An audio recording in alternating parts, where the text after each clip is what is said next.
प्यारे बच्चों, आज हम करने जा रहे हैं अभ्यास प्रश्न पत्र 2। आइए देखते हैं। उत्तर लिखिए। नाम के स्थान पर प्रयुक्त होने वाले शब्द क्या कहलाते हैं? तो नाम के स्थान पर प्रयुक्त होने वाले शब्द सर्वनाम कहलाते हैं। क्या कहलाते हैं? सर्वनाम मतलब सबका नाम। संज्ञा और सर्वनाम की विशेषता बताने वाले शब्दों को क्या कहते हैं? विशेषण कहते हैं। क्या कहते हैं? विशेषण।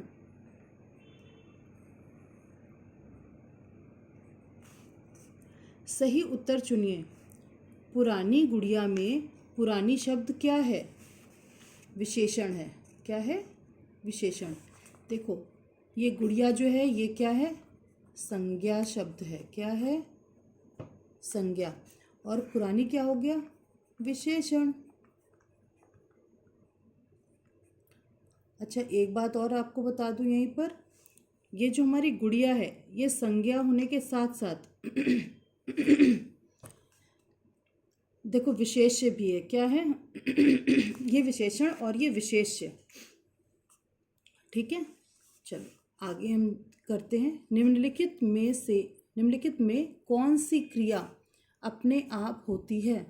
वर्षा होना, लिखना, पढ़ना। तो वर्षा होना ये जो क्रिया है अपने आप होती है। वाक्य के समाप्त होने पर कौन सा विराम चिन्ह लगाया जाता है? तो पूर्ण विराम लगाया जाता है। कौन सा? पूर्ण विराम। अभी मैं यहाँ पूर्ण विराम ही लगाने वाली थी, लेकिन याद आ गया कि ये तो हमें इस तरीके से सही का निशान बनाना है। ठीक है, तो वाक्य के समाप्त होने पर हम पूर्ण विराम लगाते हैं, और वाक्य में जब प्रश्न पूछा जाता है तो उसमें हम प्रश्नवाचक चिन्ह ये वाला लगाते हैं।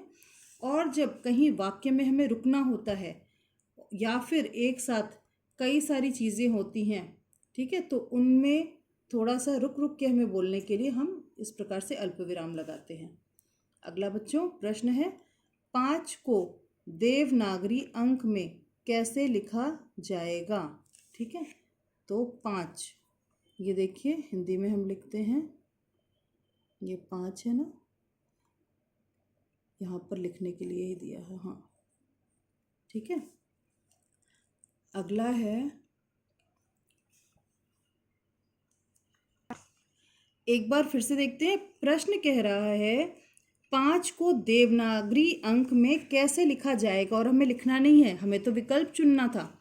तो ये है इंग्लिश वाला, और इसकी जगह हमें लिखने की ज़रूरत नहीं है, हमें नहीं लिखना है, ऑलरेडी यहाँ पर लिखा हुआ है ये। तो ये हो जाएगा हमारा देवनागरी लिपि में, हिंदी में। ठीक है, और बच्चों आपने देखा होगा कि जो बुक होती है, किताबें होती हैं, उसमें इस तरीके से 5 बना होता है। अगर हम इस 5 को ऐसे लिखें तो भी ये सही होगा। ठीक है, कई जगह आपको ऐसा देखने को मिलेगा, तो आप घबराइएगा नहीं कि ये कौन सा है, ये भी 5 ही होता है। ठीक है, तो मुझे ध्यान में यही आ रहा था, और हमें चूँकि लिखना नहीं, हमें सही का निशान ही लगाना है, तो ये तो ऑलरेडी लिखा है तो हमने सही का निशान लगा दिया यहाँ। ठीक है, अगला प्रश्न देखते हैं।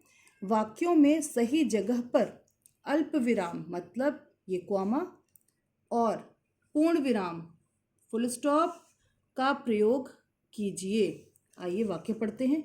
रमा ने अपने सहेली नीता, सीमा, रीना और नेहा को बुलाया। अपनी सहेली, ठीक है, अपनी सहेली नीता। अब देखो नीता के बाद ये अल्प विराम, सीमा अल्प विराम, और नेहा को बुलाया, बुलाया के बाद पूर्ण विराम। ठीक है, तो मैंने यहीं पर लगा दिए हैं चिन्ह। अगला देखते हैं।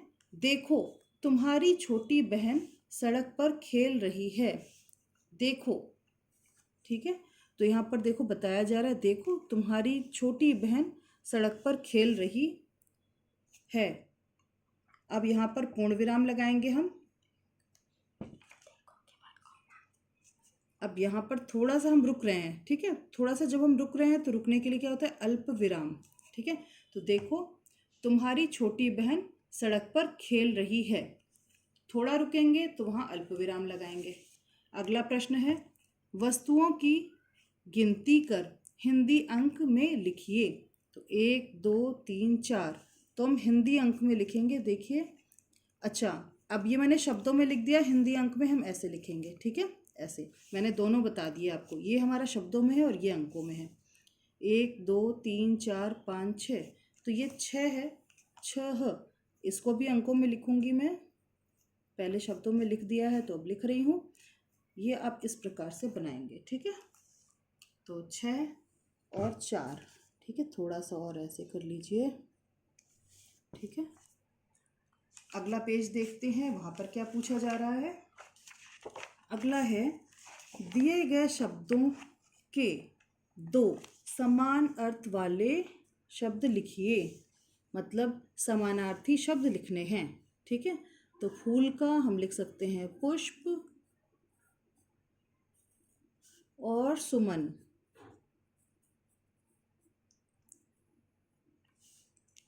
कुसुम, प्रसून, ये भी होते हैं, ठीक है। अगला है चांद। चांद का हम लिख सकते हैं, एक तो सबसे आसान सा जो बच्चे बोलते रहते हैं, चंदा, ठीक है। राकेश और शशि भी होता है तो हम शशि लिख लेते हैं। इसमें ये ध्यान रखेंगे छोटी ई की मात्रा ही आएगी श पर, ठीक है, शशि। अगला है बादल, मेघ घन। मैं बच्चों को ऐसे ट्रिक बताती हूँ, मेघ लिखा, अब ये जो आखिरी वर्ण आया ये क्या आया, घ। अब अगला इसी से हो जाएगा घन। तो देखिए आसानी से याद रहेगा आपको, मेघ घन। माँ, माता, जननी, जननी। कई बच्चे इसमें आधा ना बना देते, आधा नहीं आएगा, पूरा ही आएगा, ठीक है, जननी।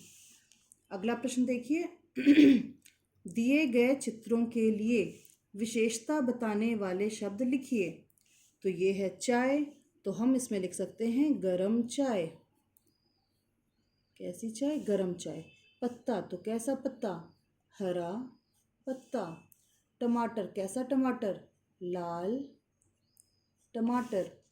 केले, देखो पीले केले लिखेंगे तो भी सही है, पके केले लिखेंगे तो भी सही है, ठीक है। तो बच्चों संज्ञा या सर्वनाम की विशेषता बताने वाले शब्द विशेषण कहलाते हैं, ठीक है। अगला है, चित्र देखकर काम करने वाले शब्द लिखिए। तो ये बच्चा, मुझे ऐसा लग रहा है कि ये हंस रही है, ठीक है। अगर इसके हाथ में माइक होता तो हो जाता कि गा रही है, लेकिन अभी हम लिख रहे हैं हंसना। अगला है, देखो उसके आंसू आ रहे हैं तो ये रोना। और ये तो किताब खोल के बैठी है तो ये, अच्छा इसके हाथ में अगर पेन है तो लिखना, और अगर नहीं है, मुझे लग रहा है इसके हाथ में पेन है तो फिर लिखना, नहीं तो फिर पढ़ना हो जाता। कोई बड़ी बात नहीं है, हम अभी लिख रहे हैं लिखना, मुझे ऐसा लग रहा है पेन है इसके हाथ में, ठीक है। अगला है, रंगीन शब्दों के उल्टे अर्थ वाले शब्द लिखकर वाक्य पूरा कीजिए। अच्छा, उल्टे अर्थ वाले जब पूछा जाए बच्चों तो आपको पता चल गया ना कि विलोम की बात हो रही है। विलोम विपरीतार्थक शब्द लिखने हैं, ठीक है, जिसको आप इंग्लिश में ऑपोजिट वर्ड्स या फिर एंटोनिम्स कहते हैं। सुबह से डैश हो गई, सुबह, सुबह का शाम, सुबह शाम। दिन का रात होता है, ध्यान रखेंगे, सुबह शाम दिन रात, ठीक है। पहले, वह पहले अमीर था अब गरीब हो गया।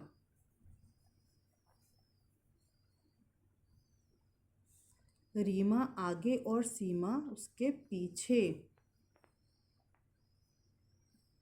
चल रही थी। तुम ऊपर से नीचे आओ, नीचे। एक शब्द में उत्तर लिखिए, रविवार। अच्छा, ये अनेक शब्दों के लिए एक शब्द है, ठीक है। छोटे से में कुछ पूछा जा रहा है, रविवार के बाद कौन सा दिन आता है, तो रविवार के बाद सोमवार आता है।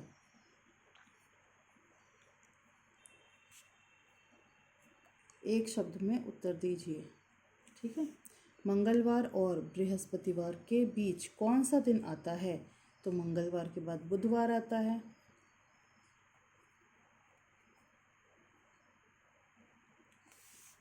अगला प्रश्न है, अपने घर के विषय में 5 वाक्य लिखिए।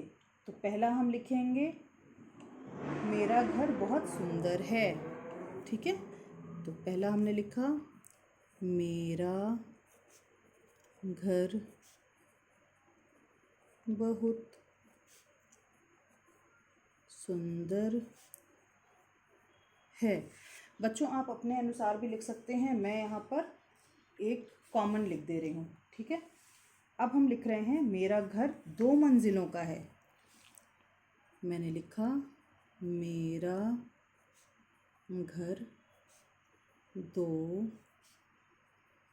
मंजिलों, ये ध्यान रखेंगे, मंजिलों